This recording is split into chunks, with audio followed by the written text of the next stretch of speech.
For decades, Rwanda has been home to thousands of refugees, particularly from Burundi and the Democratic Republic of Congo.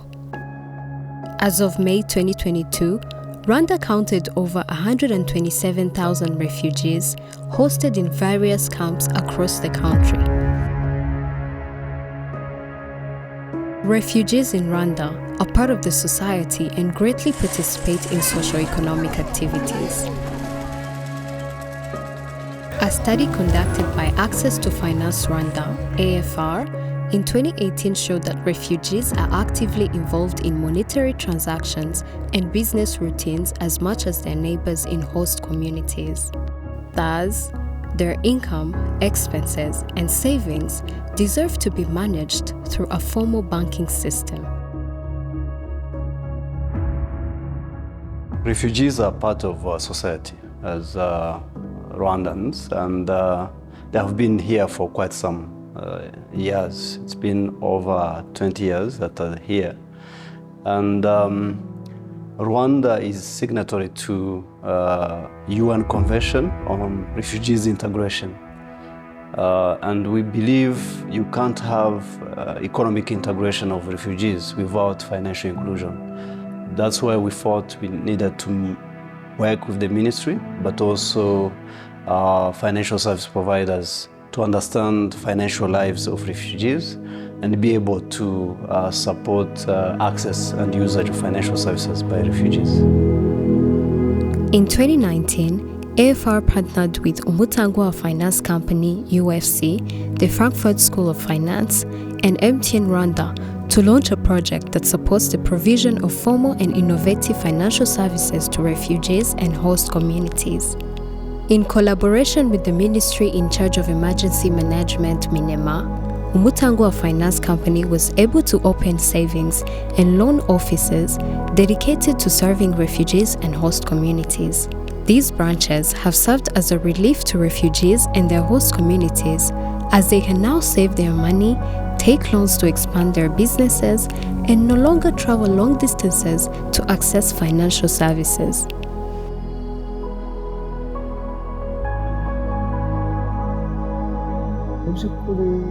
Dutangira ishami rya Mahama hano hari ibibazo abaturage batuye muri iki gice ntabwo babashaga kubona serivisi z'imari kubera yuko amabanki menshi cyangwa amabanki yari ari kure yabo. Urabona hari banki z'ubucuruzi ziri Rusumo yari hafi, izindi ziri za Nyakarambi, noneho hakaba hari n'agashami gato k'umurenge Sako kari hano hafi ariko kakoraga iminsi 2 mu cyumweru kandi nako kagatangira saa 2 kakarangiza saa 8. Urumva rero iyo mikorere yasaga nkaho itari myiza, yatumaga abakiriya ba hano cyangwa abaturage ba hano baguma mu bwigunge, ntibabashe kubona aho bashyira amafaranga yabo ndetse ntibabone n'aho bashobora gusaba inguzanyo mu buryo bworoshye. Hanyuma reka turebe ku gice cy'impunzi by'umwihariko. Hano ino nkambi ubu twaje igizwe n'ibihumbi 37, ariko kubera ko nyuma gato hari abatangiye gutaha ubu harimo ibihumbi 54. Abo baturage bose rero harimo abakora ibikorwa by'ubucuruzi cyangwa ibikorwa bibabyarira amafaranga. Abo baturage nta babashaga kwaksesinga serivisi z'imari kubera yuko icyambere izo banki zari kure, ariko icya kabiri cy'umwihariko kikaba ko ibyangombwa bari bafite andi mabanki atemeraga ko bashobora kubifungurizaho konti. Twaje hano rero kugira ngo nibura abaturage bafite ibyo bibazo babashe gufungura konti, bazigame hafi, ukeneye amafaranga yabonere hafi, ndetse n'inguzanyo ku bazikeneye kandi tubona bashobora kuzihabwa tuzibahere hafi. So the first concern they were facing was really to have a bank branch or an agent nearby to use financial services. So that's one concern they were facing. Now, if access is not there, then usage won't happen. And when you talk about usage, it's really understanding whether financial service providers have appropriate products that suit the needs of refugees, and that wasn't there. So we needed really to start from scratch. I think the only service that was in the camps was just payments, transfer of their support every month, nothing else. nirwo rwego nabaganye mbabwira ubushobozi mfite, kandi nabo maze kubabwira ubushobozi mfite babona naho nkorera ko ibyo mvuga ari n'ukuri, kuko hari igihe umuntu avuga ibintu ariko atari ukuri. Hanyuma mbereka ko ibyo nkora aho nkorera barahabona, hanyuma kuko nk'aha nkorera ni iwanjye, inzu ni iyanjye, hanyuma mberetse ko nkorera ari iwanjye kandi mfitemo n'igishoro cy'ibyo nkora. Hanyuma barangurije, bwa mbere bangurije 1.5 miliyoni ndayikoresha. Hanyuma kandi ntarayirangiza haburaga ibihe bike ngo nyirangize, nsubirayo mbereka ibyo nkora, banyongera andi mafaranga kandi noneho hari menshi kurusha aya mbere. Bwa kabiri banyongeye 4 miliyoni. Kubona serivisi byasabaga nko kujya nka Equity, byasabaga kujya i Rwamagana, hanyuma Banque de Kigali byasabaga kujya Nyakarambi. Ibyo zose ni ingendo kandi zitepasa amafaranga. Ariko ubu ngubu hano ku Umutanguha no kuvuga ngo aho ndi hano ni metero zitarenze 100, bivuze ngo biroroshye kugerayo. Muri 2019 ubwo twaganye Umutanguha Finance, dufata inguzanyo turayikoresha, ubucuruzi bwacu buraguka. Dutangura gufata inguzanyo Umutanguha twatanguye gufata inguzanyo y'500 y'amanyarwanda, tumaze kuyifata gatatu. Urebye nkatwe imbogamizi twari dufise tugitangura gucuruza dukoresheje amafaranga yacu hari ikiyongereye, kuko ntago wakoresha amafaranga 1 miliyoni wafata 2 miliyoni ngo ukomeze kwakunda. Ubucuruzi bwariyongereye kuko twari tumaze gufata ibishoro. Impamvu yatumye dukorana n'Umutanguha, twarawubonye kuko wari hafi yacu, twumva ibyiza byayo, turabugana dusanga nibyo, turakomezanya. Ariko nta bindi bigo by'imari twigeze dukorana nabyo cyese Umutanguha. Umutanguha twabuganye kuko tuwubonye hafi yacu, kuko twari impunzi, igihugu ntabwo twari tukizi, twari tuzi uko bimeze. Umutanguha twabuganye kubera uri hafi yacu, kuko wari hafi y'inkambi.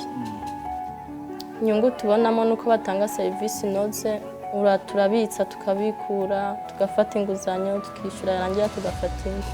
Mbere tutarafata inguzanyo tugifise ibishoro byacu twarabona nk'ibihumbi 30-40, ko tumaze gufata inguzanyo tukarangura bimwe by'abakiriya dusaba, twaronka abakiriya ku buryo twabona 80-70 gutyo ku munsi.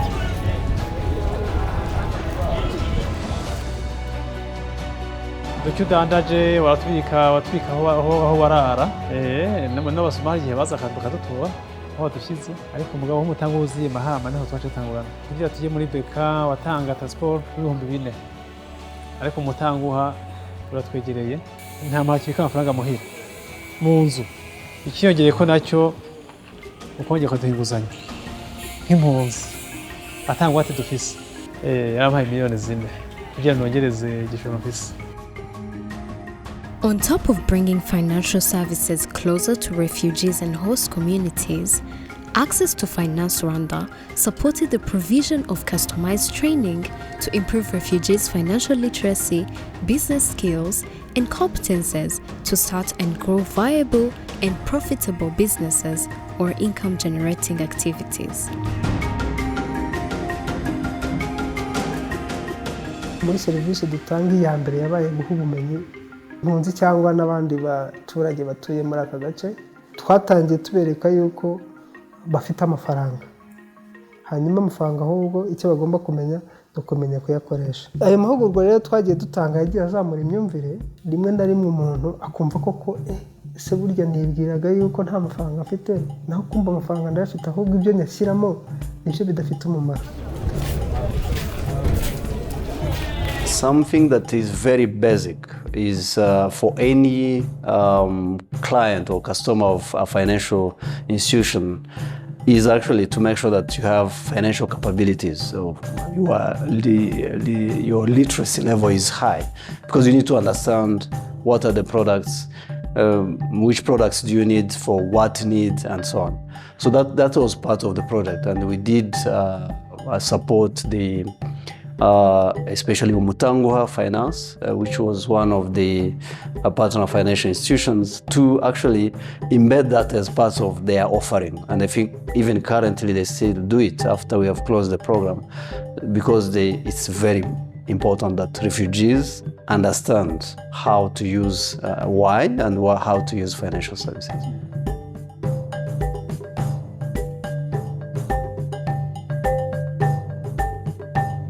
Cyambere harimo kujijuka kuko amahugurwa no kujijuka. Cyambere no kujijuka.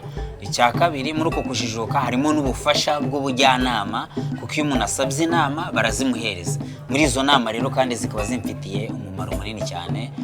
Ku Umutanguha ndawushimira kuko ufite serivisi nziza, kandi n'abafatanya bikorwa nabo ndabashimira cyane kuko ikikuru nuko batwegereye. Tukimara kugana Umutanguha 2019 amahugurwa twarayafashe, mbese n'amahugurwa yo kwagura ubucuruzi no kubungabunga. Impinduka zarahabaye ubwo twakora nta mibare. Mbere yuko dufata amahugurwa twakora nta mibare, nta nyigisho kandi dufite zo kubungabunga imikorere yacu, gufata abakiriya neza. Ariko mbere tumaze gufata amahugurwa twarabonye ko hari kiyongera ko twarize. Hano rero harimo ibikorwa byinshi bibyara inyungu, harimo ubucuruzi koko, harimo amateriye yo kudoda, harimo amasalo de coiffure, harimo ubucuruzi bikomoka ku matungo, harimo aborozi, harimo abahinzi. Abo bantu bose Umutanguha ubasha kubaha serivisi ndetse n'inguzanyo. Izo nguzanyo rero twabahaye zimaze kugira impact iri positive, kubera yuko usanga kenshi hari nk'umuntu twatangiye duha 500,000 kugeza uyu munsi akageze kuri 2,3 enye. We are very glad to see that refugees can have savings accounts and loan accounts in those different camps. And something we have seen, it's beyond really having an account. It's actually that account serving you and improving your livelihood. So I just give you a case of Mahama camp, which is Far East, and that one has very good entrepreneurs who are refugees, and most of them they trade, they go to markets in Kabarondo, and you find that with Umutanguha presence in the camp, they are able to take some loans, they are able actually to trade and repay the loan. So, and we've seen when you go to the camp, you'll see a difference between a refugee that has access and has used financial services vis-a-vis another that hasn't. So it's you see that livelihood is improved and independence in a way, because they depend on the donation that comes for basic needs. But those that really have ventured into income generating activities using a loan they got from Umutanguha Finance, they can actually cover those basic needs. So yes, a donation comes as a top-up, but they can actually sustain their livelihood. Like those branches really that we have set up, they're being used by host communities as well. And host communities also have benefited from savings and loan products that have been granted. So we have seen also better livelihood on the side of host communities because of the AFR support.